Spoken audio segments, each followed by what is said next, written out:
Welcome to today's episode of the Top Producing Zone podcast. I'm your host, Michael Jin. And I'm your co-host, Shane Carvalho. So today we're super excited to have Jesse Vasquez join us. Jesse is a master of the midterm rental market space, and he's mentored hundreds of real estate investors, homeowners, and short-term rental enthusiasts. He started in corporate sales, but left that and started in 2021 Air Venture Hosting and Air Venture Academy. He's found himself an amazing niche in operating unique short-term rental and mid-term rental homes for traveling healthcare professionals.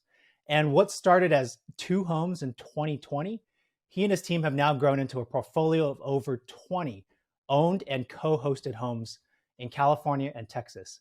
So Jesse, super excited to have you here today on the Top Producing Zone podcast. Thanks for joining us, man. Michael, you have an announcer's voice, man. I just want you to know that right now. When I heard you talking about that, like, right, Shane? Like, Michael's voice is just like, dude, you sound exactly what a podcaster should sound like. Like, seriously, man.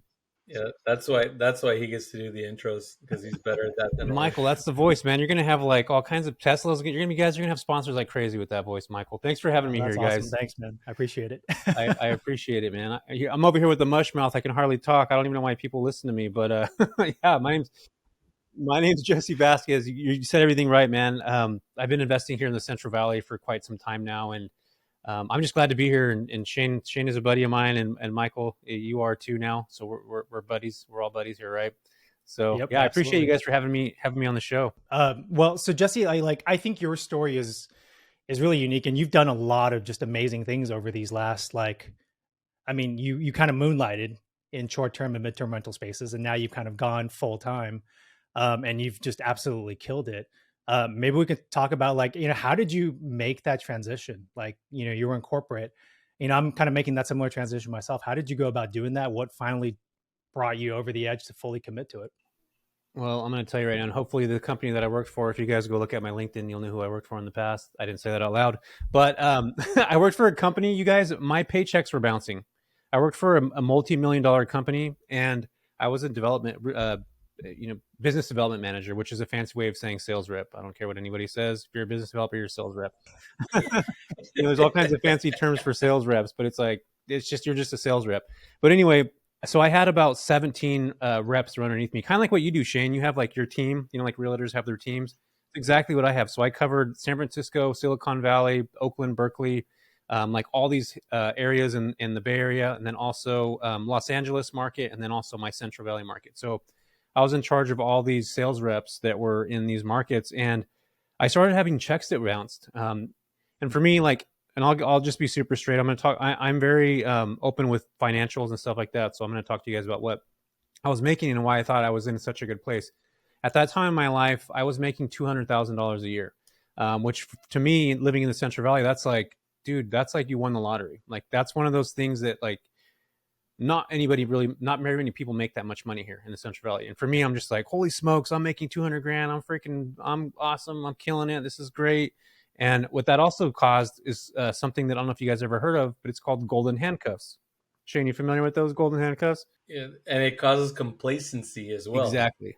Yeah, and exactly. And I was in a job where I felt that I was valuable in the sense that I was able to teach people how to become better salesmen and women, and how to become how to connect with people and how to build those relationships. That's what I did in my 9 to 5. But again, these checks started bouncing, all these things started happening. And at one point I started having 17 reps messaging me saying, hey Jess, where's our checks? Like our checks aren't going through, they're bouncing. And finally one day I went into work and I'm just like, what kind of company is first off going to be ran that makes millions of dollars a year and they're not paying their employees? And then I was seeing these owners that were driving brand new BMWs, brand new Lexuses, buying these new homes. And I'm just like, well, where the hell's the money going? So anyway, one day I went into work and I just was like, I'm not doing this anymore. And I just resigned right then and there. So it was kind of like one of those quick shifts in my mind where it's just like, do I really want to spend my time and energy helping somebody else make all this money? And at the end of the day, they don't even care about me and the rest of the other employees. So it was like that quick little switch that happened. And just real quick on this note, my family, Shane, I have a daughter, right? My daughter, at that time, she was 15. She called my mom and she was like, and I'm pretending, if you guys are watching this, I'm holding a pen as a phone. And she's like, Grandma, my dad quit his job. I don't know what we're going to do now.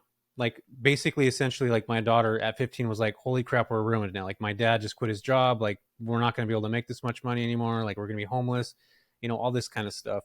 But thankfully I was nest egging money away. And something I did that was, and I don't talk about this very much. In 2020, right when the pandemic hit in 2020, March 20th, 2021 or 2020, I refinanced my property, and I refinanced for $75,000. I took 75 grand out. That day that I got the monies, when the city of San Francisco, you guys might remember this, Shane and Michael, the mayor came on TV and she was like, we're now closing the city of San Francisco. Like, California closed before anybody else, right? Yeah. And that night, the stock market went from this crazy high, just flatlined. That $75,000 that I took, that I was going to, for pulling cash out of my property, I was going to buy another home. I dumped it all in the stock market the 21st. Everything, every single penny of that. And my family was like, dude, you're a freaking idiot. So that 75 grand over the next 2 years, 7x'd. So I was able to like literally feel comfortable knowing that, I can screw up or I can whatever, and I can go back to sales if I want to. And I think it was that one move that really made me feel comfortable that if I needed to get out of for whatever reason, I could. So, I was able to, have a little cushion. But it was also a really pretty ballsy move to drop all that money in the stock market. So I had cushion, is what I was trying to say. Is that's kind of why I felt comfortable leaving, a year later, knowing that I had, and at that time I was probably like 3 or 4x what it was. Yeah. That's awesome. Yeah. So then when you did leave and you kind of went full time into doing like short-term, midterm rentals, like, was this your first like foray, so to speak, into entrepreneurship and doing something by yourself? Well, I wish I had those cool stories where there's a lot of people that are like, yeah, I was selling pogs on the schoolyard when I was like 13. Like, I didn't, and those of you that are probably listening, like, what the hell are pogs? Shane, you guys know what pogs are. You guys are my age. I do know. Yeah, I knew. I knew that was coming. I was ready for that. Yes. So yeah, we're showing our age right here right now. But I don't have one of those cool stories where I always had entrepreneurship. But I remember seeing people that I remember. There was this one lady that owned a company. It was called ABC Healthcare, and she started an outside boot camp probably like 20 years ago before it became like popular. And it was literally like $400 for people to sign up for this course for like a month. And she would have like hundreds of people out exercising out in the middle of nowhere. And I remember just sitting there because I took the class, and I'm like, each one of us is paying $400, plus she's upselling us on like all these things. That's kind of when my brain clicked on like, I need to work for myself at some point. And I was probably like in my late 20s at that time, still working corporate America, still doing the same thing. But I think I've always had entrepreneurship in me, but I just never really like took that leap. And I think I needed to. And obviously this kind of, comes full circle at this point. But I knew that if I ever wanted to be, like rich, I had to create something of my own, instead of working for somebody else. So then without that experience, like, how did you go about then approaching things? Like, how did you figure out like where to start? Because obviously when you start your business, there could be so many different things that you can pursue, so many different things you can analyze. You might be able to overanalyze things to death. Yeah. Well, I knew that I was good at one thing. And I hope everybody listening to this right now takes this for what it is. I'm good at sales. You put me in front of somebody, Shane, I need to join your team because I'll kill it over there. Hey, we're hiring. We're hiring. I knew that I'm good at sales. I'm good at communicating with people. I feel like I'm a good communicator. And that's one skill that I know that I always have had since I was a little kid. And I think that anybody or everybody has one of these specific skills.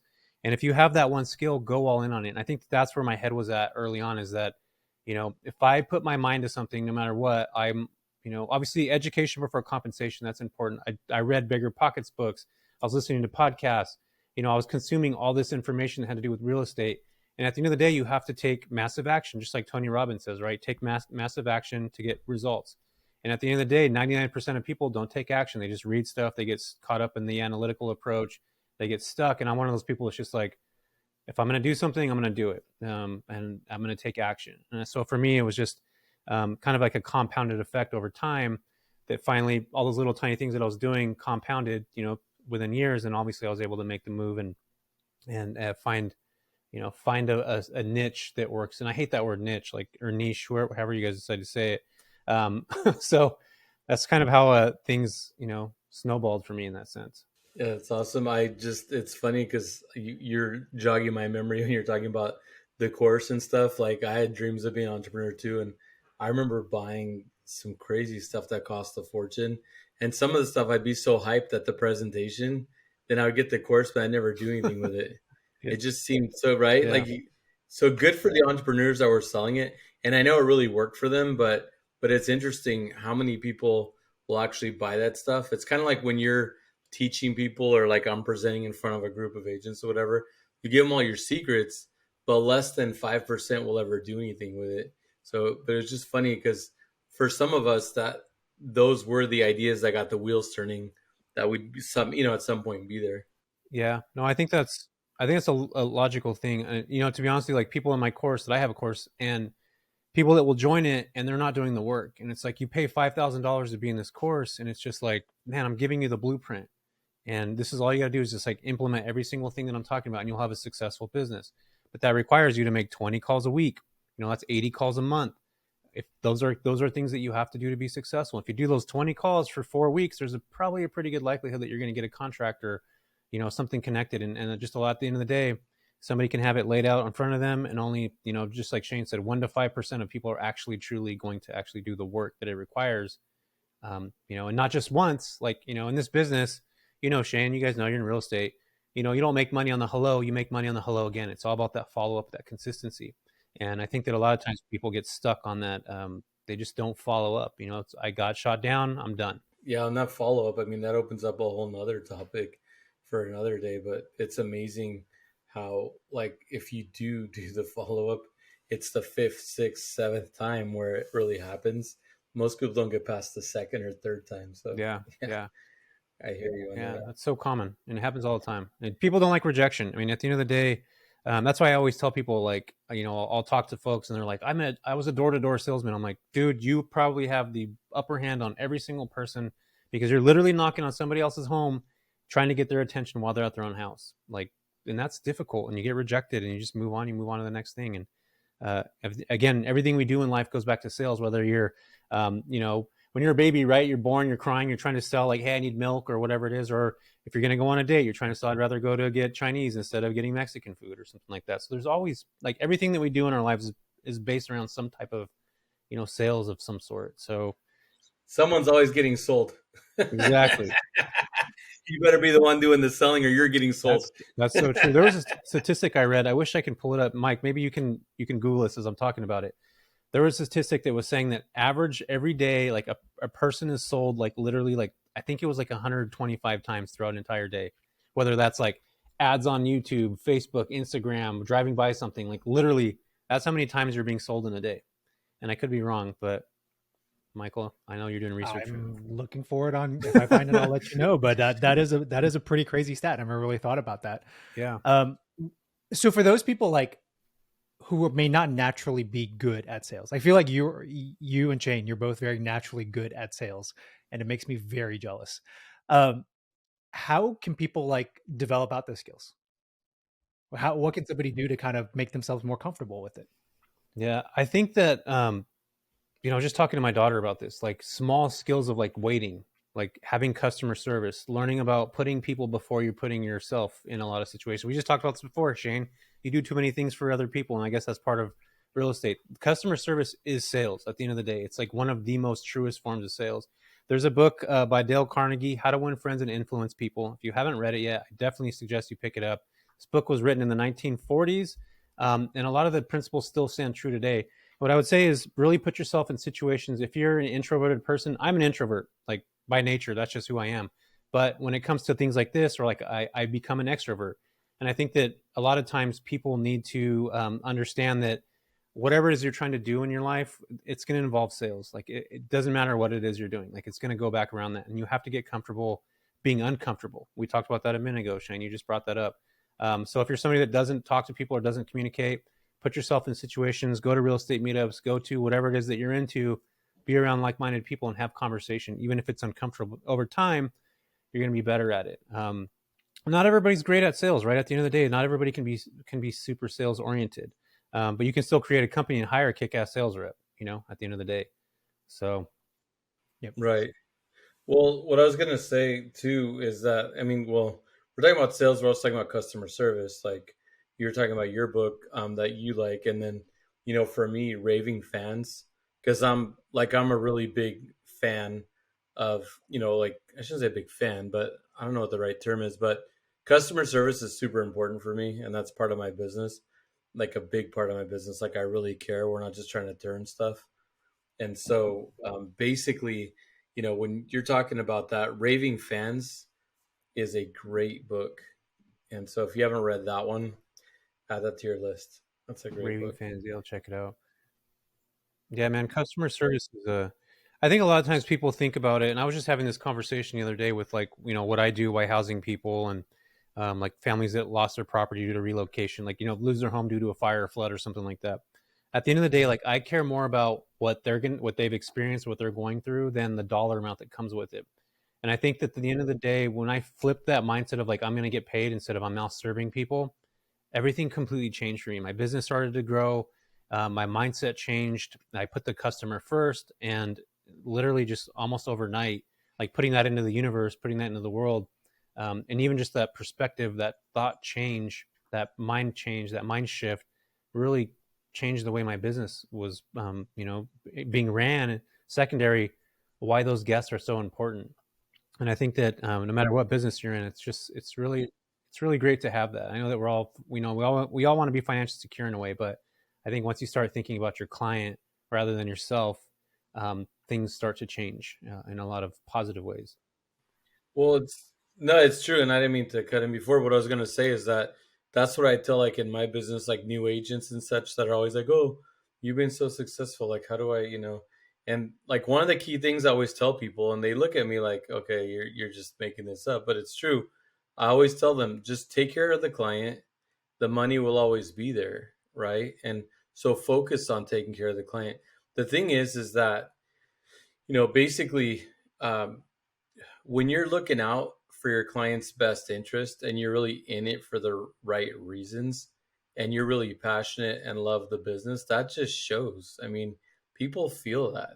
It's like I hate feeling like someone's just trying to sell me and be fake. Like some of these calls I get, not to pick on New York, but I get a lot of calls from New York from these like, oh, you get some business capital, whatever. I swear it's like every call from New York, like every single one of those voices is just like that slimy car. No offense to car salespeople either, because I know some good car salespeople, but you know what I'm saying? It's like it just even just that, like my sensory for that stuff is so intense and it irritates me. And so it's like try to tell these agents, like, look, man, I mean, everybody's got their BS detector, like just be real with people. And then the other thing too is like to be successful, even if you're not a great salesperson, if you love what you do and you're passionate and you're willing to put in, some people have to put in extra work or need some kind of a maybe crutch, or maybe they end up needing a partner with someone. Like even in your business, you've probably seen people that are partnered up. Sometimes it takes two people together to get that one complete person. So but anyway, so obviously we started off by talking about, skills and, being a good salesperson and such. Obviously to do what you're doing, what's another skill or another character trait that you think is super important to be successful in your Yeah, space? educating yourself in the space. I think there's not very much literature out there, especially in the midterm rental space. There's not really very much out there, and really just understanding what the market is doing. What I mean by that is like putting your ear to the ground. If you're looking at investing in the healthcare sector, find out what your hospitals are doing. Find out if the hospitals are hiring traveling nurses. Find out what agencies are hiring. Find out what the ratio is. So like they'll hire, so hospitals will hire full time. Nurses, and then let's just say 30% are hired out. So that gives you a good indication that 65% of the hospital is full-time hires, and the other 35 is they're contractual hires that will come in for X amount of time, and really start to understand what your market is actually truly doing.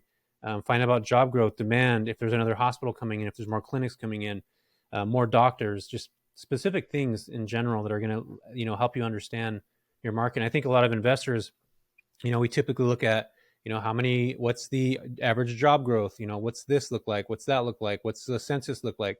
You have that same concept. You just niche it down into very specific categories. And I think that a lot of times people get way too lost in the idea of, well, I don't know how to do that. But if you just literally break things back down and you reverse engineer it, we just talked about a second ago, you do the exact same things that every traditional investor is going to do, but it's just very niche down into that specific market that you're gonna be working on. So that's what So you would sum that up as being a good researcher, like honestly, like do the research and not just want that instant gratification, right? Because everybody wants to be a celebrity in your space, just like in our space, without doing the Yeah. Oh work. yeah. And you can't fake anything in this space. Like people can tell instantly. Shanne, you talked about earlier, like if you talk about stuff and you're not like energetic and enthusiastic about it and you know it like the back of your hand, it can easily be sought out. You can't, this is something that you just have to really spend the time to learn, educate yourself.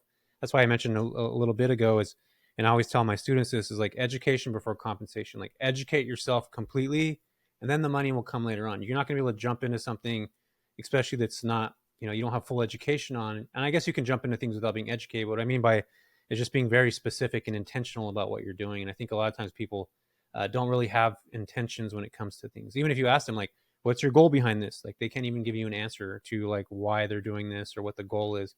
And being intentional is like literally being intentional about why you're putting this together, who you're doing it for, why you're doing it, who's the customer in mind, what's your end goal, what's your exit strategy, like all those things that people will ask other people instead of asking themselves. I think that's a pretty common, flaw that I see in a lot of people these days. Well, it's interesting because I feel like I heard something a saying recently, and it's like where it's like it seems like people a lot of times these days will dream more so than they'll actually like work towards achieving like something that they're really set out to doing. And that seems to kind of be the thing here. Like we're living in a day and age where, yeah, I think people's BS detectors are up super high. They have to filter through a lot of stuff on social media these days. So that's probably why it's up so high. And then, but all they see out there is just the success stories. They don't really see like what's, when you pull the curtain back, what's all the work and all the time that it took to get there. Yeah, I agree with that. And also one thing, Michael, that I would suggest, is, and this is something I've been living by, is like, I was always guarded. Like, I don't want to tell anybody my secrets. I don't want to tell anybody to go to LinkedIn. I don't want to tell anybody to go in and find these hospitals and find out who the recruiters are. And at the end of the day, I started realizing like my free content needs to be better than somebody's paid content. And I know for a fact 100% mine is. In fact, if I'm scared to say something out loud, then I probably should be saying it. And I think that a lot of times people are very guarded. They have a scarcity mindset when it comes to any business, especially in the online coaching business. And for me now, I'm just like, the best people that I've seen in this space will literally give their entire masterclass for free. Only 1% of the people are actually going to do it, but they're going to come across those people that are like, I'll give you everything in my book. You decide what you want to do with it. And if somebody does something with it, freaking amazing. Come back to me, give me a high five, tag me on a story, and say you did it because you followed what I had preached or talked about. And that's the cool thing, right? We live in an age of YouTube. Like we can literally learn anything we want to do right now. Shanne, you can learn how to play guitar tonight if you wanted to, man. So like, you know what I mean? So we can like, we have we have such, we live in such an extraordinary time where you can literally learn how to do anything that you want to do, whether that's fixing a refrigerator or, learning how to invest in real estate, literally for free, you guys. It's just about putting that work. YouTube education is a real thing. And like I said, for me, it's just, I like to give as much as I can.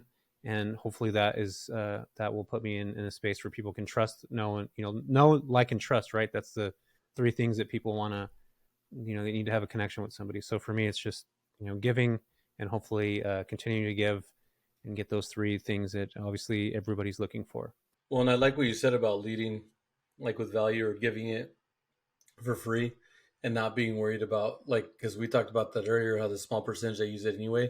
That shouldn't be your reason for being worried about it anyway. But I'm just saying that's an additional layer. Like most people won't use it anyway. But what I was going to say though is that leading with value and putting that out there, because too many people in your business, my business, etc., they want to go out there and ask for business or ask for something. They don't want to offer, right? And so for me, people want to do business with you, especially when you're willing to open up everything and be there to do for them.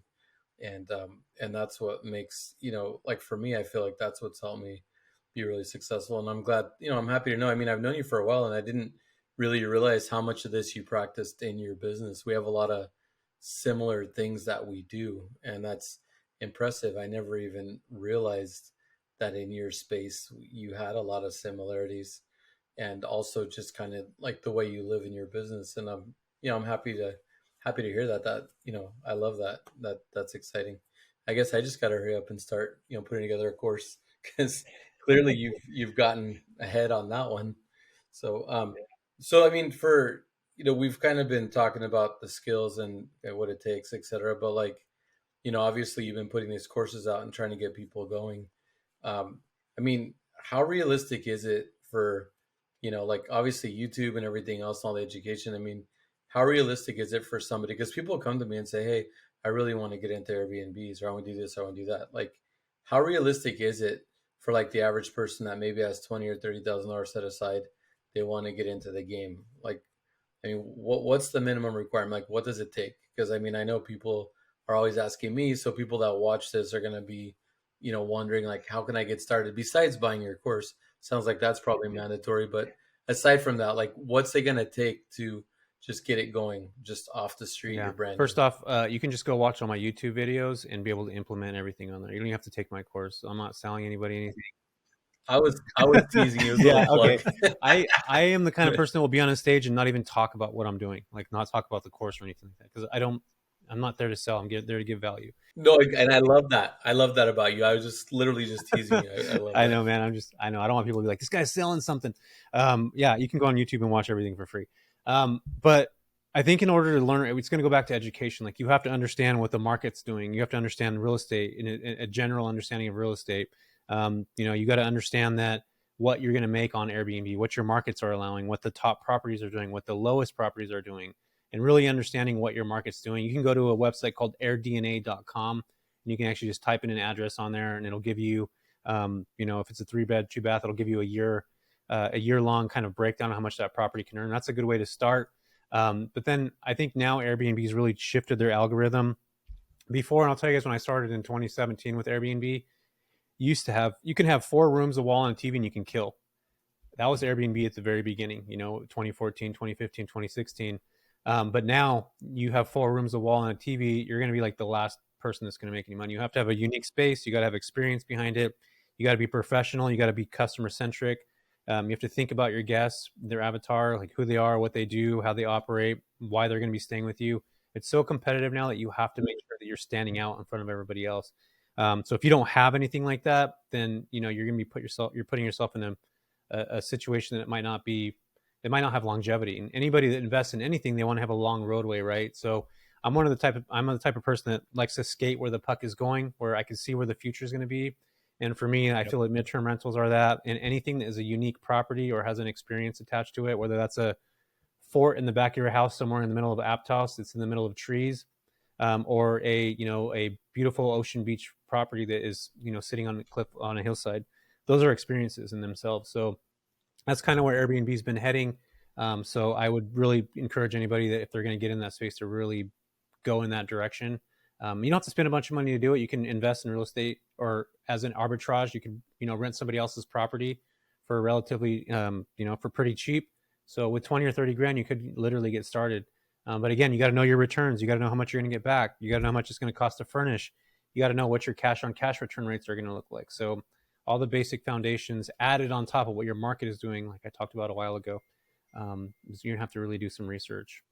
Well, thanks for sharing that. And I mean, I guess along those lines, that's what it is to get started. But then, there's also always the gossip and what's going on out there. And so I have some people that are telling me, oh my God, there's, Airbnbs are going to be, pushed out of all these markets and stuff. Like, is there a place for people to kind of catch wind or kind of know ahead of time, like where they should or shouldn't be investing? Like, is there a place that you tap into for that information? Right now, only 3% of the United States is regulated by short-term. The municipalities have regulations. So, and this year it's expected to triple. And the way that you find out is you actually can go to, I'm trying to think of the name right now. I'll think about it by the end of the episode, hopefully. But you can just check with your local municipality. So if you're in Santa Cruz, you look up, Santa Cruz short-term, you Google short-term rental regulations and just look and see what regulations are looking like. But there's a website that I forget what it's called, but you can literally go on there and look and see. But the best thing to do is look up at your city. They'll have regulations or guidelines when it comes to short-term rentals. Most cities are starting to, if they're not regulated, starting to think about regulations. And that's where you got to be. I'm pro regulations, to be honest with you guys. I think regulations are going to make things easier for people. You know what you can and you can't do, and you don't ever want to be operating in a gray area, because at the end of the day, if you have 10 properties in one location and the city decides to shut it down, you're SOL. Like your business is gone literally overnight. So you got to have multiple exit strategies. You got to think about those from day one. That's part of education in the space. So I hope that answers your question, Shane. No, that's helpful. Well, I mean, I guess like for me being in real estate, like I mean, and working with different municipalities and the county and such, like here in our county, I mean, we actually have a short-term rental desk at the county. So Mm-hmm. it's like for me, it's easy to. I was just curious because we're lucky we're already in the business. It's just good to like try and give people guidance that are not in the business. Got you. And I agree with you on like because obviously just naturally everybody's always against regulation, Mm-hmm. but I understand what you're saying, how regulation in this space can be a good thing because what it does too is it keeps other people from ruining it for us. Mm-hmm. And that's kind of it's probably along the lines that you're thinking is like, yeah, this, it also keeps the market from getting oversaturated, if these shady operations are being dealt with. So I could see that being a good thing. Yeah. Michael, your thoughts? Well, I was gonna ask you just a little bit, Jesse, like, because you said you wanted to kind of be very forward, like looking, you want to be able to see the goalpost kind of in front of you. Like, what are some other challenges you foresee that are going to be coming up, like for your business down the road, and like, how do you typically go about, planning for that and like as best you can? Yeah, I think for the short term side, the regulations are going to be very difficult, and I think this is why also midterm rentals or medium term rentals, as people call them, which is 30 days or more, are going to become more popular because people that were short term renting are now wanting to get the same income as a city becomes regulated. So they're pivoting in the short term or midterm rental space afterwards. So for me, one of my exit strategies from back in 2015 was midterm rentals. So, and this is why I really feel it's important to think about diversifying your portfolio. Whether you're investing in the stock market, you're not going to put all your money on, on red. I mean, unless you're in Vegas with Shane, then you might end up doing that. But you know what I mean? Like you just want to diversify your portfolio. So have some short-term rentals, have some midterm rentals, diversify in different markets, and think about exit strategies. Any smart business, intuitive, savvy investor is going to look at a long roadway of a business. So what I look at is in states like California, Texas, Illinois, North Carolina, and Florida. Those 5 states alone are one of the most underserved states for travel medical professionals in the entire U.S. And in fact, they're not going to be back to pre-pandemic levels until 2030. The travel nursing industry is a $30 billion industry, which is freaking massive. Nobody would have ever thought it was that big. So there's not any expectations of things of that department or that area getting fixed until 2030. In fact, I just read a Forbes article yesterday that says 1 in 4 clinicians is expected to leave the healthcare industry by 2025. We have the highest baby boomers that are going into the hospitals that are aging out right now, right? So you have a mixture of the possibilities that we have just in when it comes to aging. And then you have these clinicians that are getting burnt out. They're tired of working in healthcare. In fact, I've never had more clinicians that have reached out to me saying, "Hey, I want to get out of healthcare. This is my way to do it," because they make decent income, so they have money to invest into things. And I've never seen more people in that space that are willing to put in extra work somewhere else to eventually get out of it. So, I think that again, looking at a business, seeing where the opportunity is, really going all in on it, and being very intuitive about what you're doing, that's going to help you tremendously. And you got to be dialed in. You got to be, you got to look at what the trajectory is. And we live in this beautiful age, like I talked about a little bit ago. We can go on Google. We can literally go on YouTube. We can find out all this stuff relatively for free, pretty damn fast. And it's just putting that time and energy into what you're doing. And I believe in laws of attraction too. You start surrounding yourself with people that are doing things that what you want to do, or you start surrounding yourself, listening to podcasts like what you guys are doing. You start putting yourself in front of mentors, whether they're in front of you or over a podcast, and you're going to have a different school of thought. So I think that's super, super imperative to anybody in any business growing at any moment. Awesome. Well, no, I love that, and I didn't even realize it was such a $30 billion industry. That's crazy. But yeah, I know that we're wrapping up. I just have one more question. I'm going to turn over to Michael, but I guess like knowing what my vision is like in my business and where I'm headed, and obviously I love what you do, and I've made that part of my portfolio, especially for it's my favorite option for passive income. But as far as you're growing, you're doing your courses and everything. Like, what's the big picture? Like, what's the end game? Like, when are you going to be like, I'm there, or where are you headed? Shane, I wish I had an answer to that, man. I actually just wrote a blog today about celebrating little wins. I think that most very successful entrepreneurs will look at these like chapters in their life. You know, like I'm just giving you an example: getting on bigger pockets, you know, making 100,000 a month, buying your dream home, like all these significant things. You get them, and then you're on to the next thing the next day. You celebrate that for a second, you're gone. And for me, it's, you know, I'm trying to step back and actually like enjoy the process in that, Shane. I think that a lot of times it's difficult because you're always kind of keeping an eye on the prize. And I'm not sure where I even came from this. I know that you asked something probably completely different right now.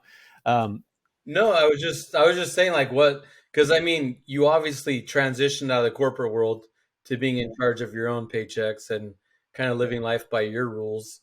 But even though we're friends and we talk and, you know, are in touch and we work together on some stuff, I guess I've really never sat back and drank a couple of beers and been like, okay, where are you headed? Like, I totally agree with you with the small wins and everything else, and I try to be good like that because I'm probably one of the harshest critics you ever meet of themselves.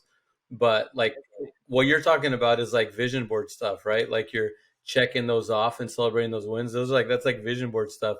But like I guess just really now that you're on that road, it's just always exciting to hear like where you're headed or, you know, what the end. But I hear you.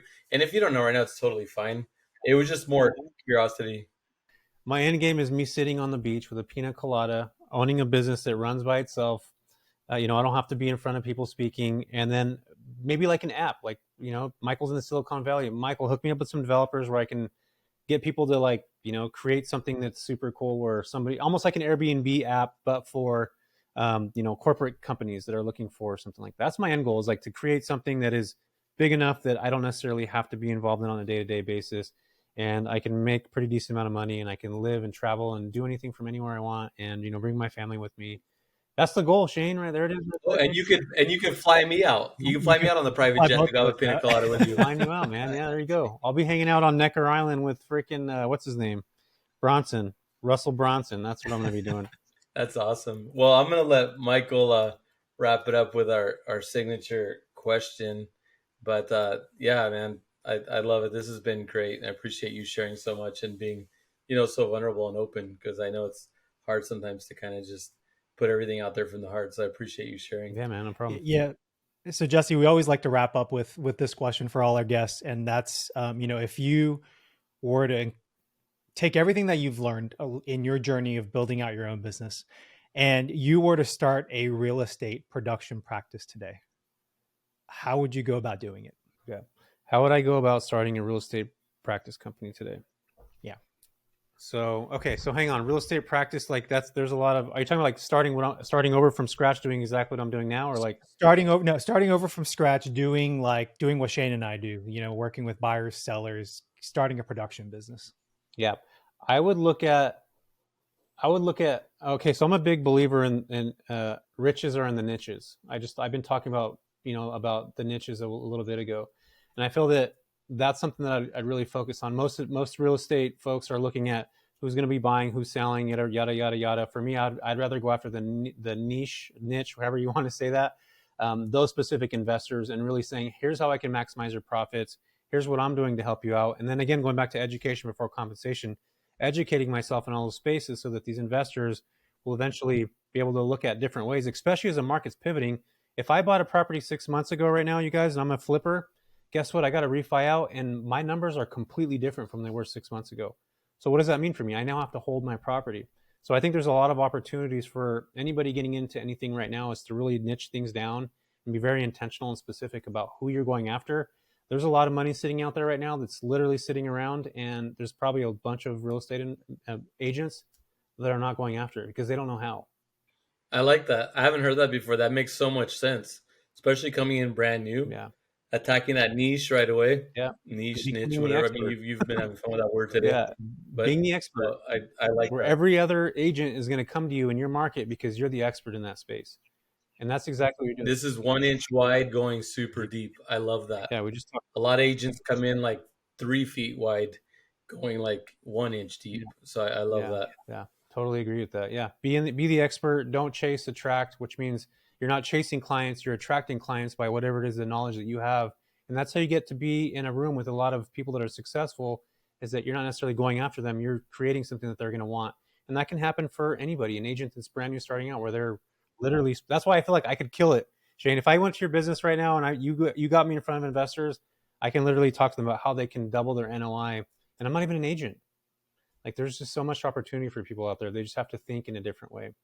Michael, I know this is our closing question, but can I recruit him after this? Is that legal? Absolutely. I think He's got me fired up. Yeah, man. You guys are missing out, man. I want to develop a new niche and have you come help me build that out. I like that. We should talk offline. Seriously, that investor niche, because it could translate into your business. You know, I love it. We could team up on something like that. And it sounds like we've settled on niche as the right pronunciation. I think that's it. You guys, no niche, it's niche. It's whatever Shane says. Whatever Shane says, we'll go with.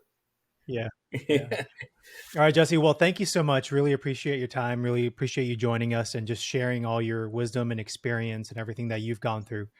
Truly appreciate it, man. Yeah, no, thank you guys. Thanks for having me here, everybody listening. I appreciate you guys for tuning in with me and Shane and Michael here for the last 43 minutes. So thanks, guys. Appreciate the time. Oh, yeah. So if like folks want to get in touch with you, what's the best way for them to do that? Yeah, you can head over to my website, therealjessevasquez.com. There's too many Jesse Vasquez in the world, so that's probably a pretty common name. So I couldn't get the jessevasquez.com. And you can find me on Instagram at @therealjessevasquez as well. So yeah, anybody wants to reach out, has any questions, feel free to reach out. I respond to most of my DMs. So reach out for sure.